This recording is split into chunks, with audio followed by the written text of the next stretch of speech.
Ole Miss is going to South Carolina to open October. Can you think of a worse place to be? Desperation mode. You just lost to Kentucky. The calendar has flipped from September to October, which is just a nightmare to have to go into Williams-Brice Stadium during. And then, on top of all that, South Carolina's off a bye.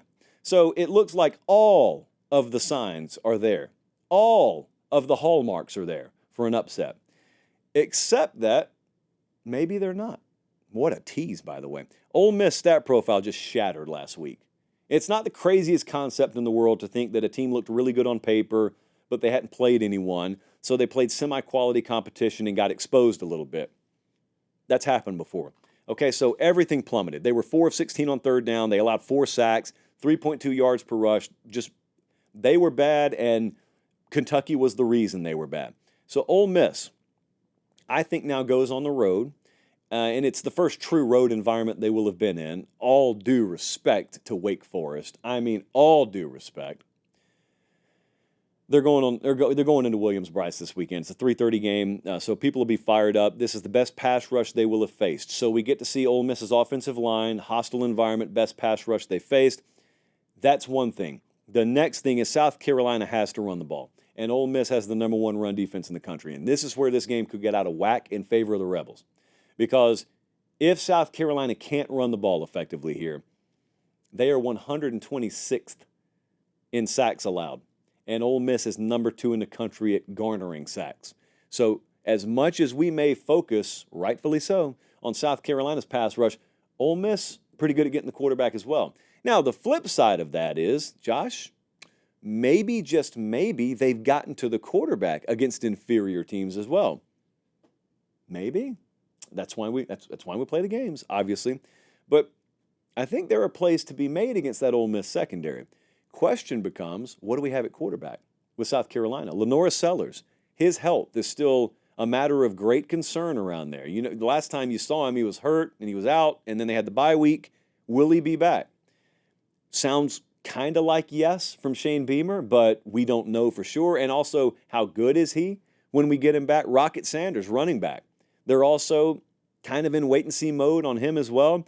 So I think the Ole Miss defense matches up well here. I actually like the matchup for Ole Miss. There's a reason why they're a 9.5-point favorite here.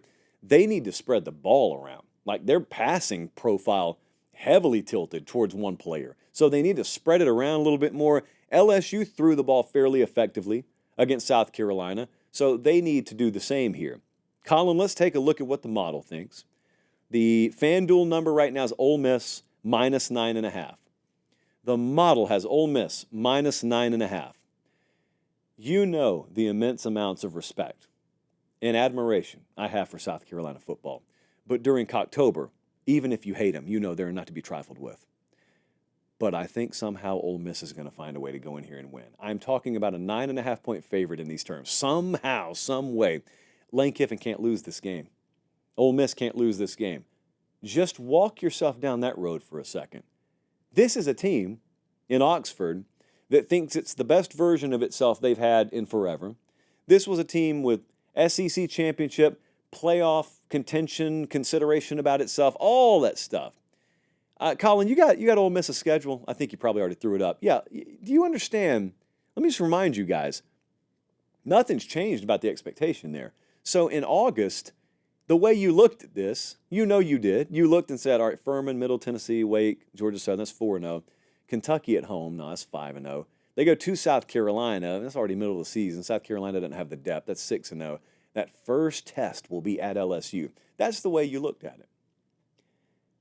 If they've already got 2 conference losses before they go to LSU, and that game at LSU, let me remind you, is their 7th consecutive game, and LSU will be coming off a bye at home to welcome them in, they would be in a position no one thought they'd be in. They can't lose this game. Ole Miss is going to find a way to win it. I think South Carolina will keep it close enough to cover. I think Ole Miss will find a way to win it.